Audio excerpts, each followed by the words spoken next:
Баршаңызға сәлем достар, сіздермен Жанат. Бүгін біз сіздермен бірге бір жасағаннан шығатын әрі бір жасағаннан ғашық болатын восточная сладость деп аталатын ерекше дәмді керемет пирогтың рецептісімен бөлісетін боламын.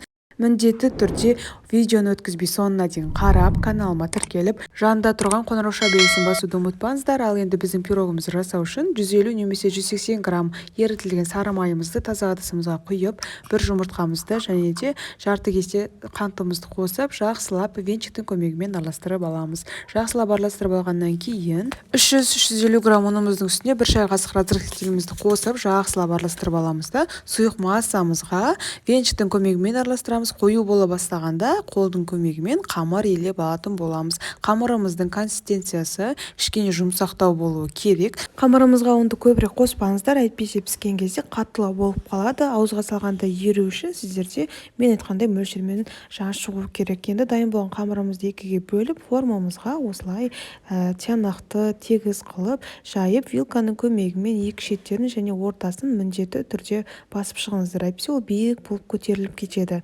Сондықтан жұқа қылып жайып, жаңағы вилкамен басып, одан кейін артық жерлері болса, осындай пышақпен немесе менің қолымдағыдай формочкамен кесіп алып тастауға болады. Сонда аккуратно көрінеді. Енді одан үстіне изюмменен біздің жаңғағымызды қосамыз. Менде жаңғақ болмай қалды, сондықтан да осындай қызыл кураганы қостым. Міндетті түрде жақсылап жуып, құрғатып, егер орех болмаған жағдайда осындай кураганы турап қоса аласыздар. Және бір банка қойытылған сгущенканы біздің курагаларымыздың бетімен бірде қылып қана құясыздар. Қатты көп құюдың қажеті жоқ.